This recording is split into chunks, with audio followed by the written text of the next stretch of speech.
My name is Ursula Read and I'm an anthropologist and I'm based at the University of Warwick in the UK. So I came with my colleague Erminia Colucci and Kpobi from Ghana, and our colleague Diana Setiawiti, who's in Indonesia.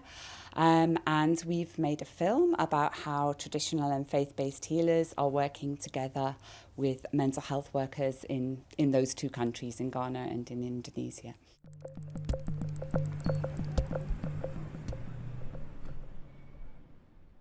So I've done a lot of research in Ghana, looking particularly at the emergence of psychiatry in the country and in particular rights-based approaches to mental health. I've concentrated very much on experiences of mental illness at the level of the community, so within families, and how they make sense of what has happened and where they go for treatment or for healing. So I started by exploring the use of traditional and faith-based healers within a particular community. And that kind of led to us making this film to explore these new forms of collaboration that had emerged in recent years.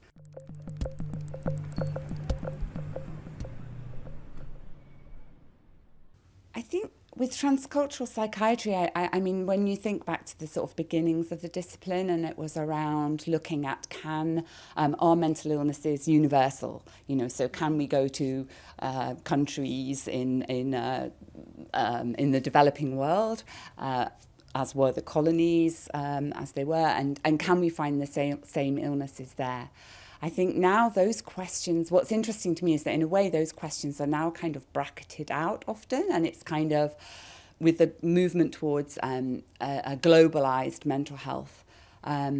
It's as if that question has been resolved and now it's more about what kind of treatments can we offer and how can we offer them in the most effective way. So things like integrating mental health into primary care, those kind of those sort of changes in mental health care delivery, deinstitutionalization, and those kind of things. So I think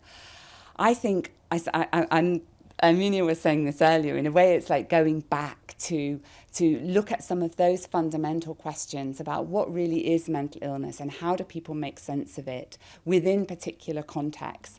And often, as we found, you know, in my own work, they make sense of it within the framework of spiritual beliefs or spiritual practices or interpersonal relationships and how they may lead, and particularly these days we see growing inequality. So in Ghana you're getting really huge difficulties in terms of the economy, and so the stresses and strains of being able to live day to day, people moving to the cities looking for work, these kind of stresses are coming up more and more, and so you're seeing much more kind of what you might call the social determinants of mental health. And I think putting a cultural lens on that as well, and thinking about how people bring together all these different influences to make sense of mental health and mental illness, I think that's the big shift now, and the important questions for us in the field. I mean, I don't always think that, I work in transcultural psychiatry. I kind of sometimes think I study transcultural psychiatry, right? So I looked at how it emerges in Ghana. But I think for me, working in mental health is, I mean, I was an occupational therapist before I became an anthropologist. And for me, working in mental health it's very much about these very, very fundamental questions of what it means to be a human being, what it means to be in relationship with other people. And culture is part of that. And what we call culture, as you know, good anthropologists will tell you, is debatable, and it embraces many different things.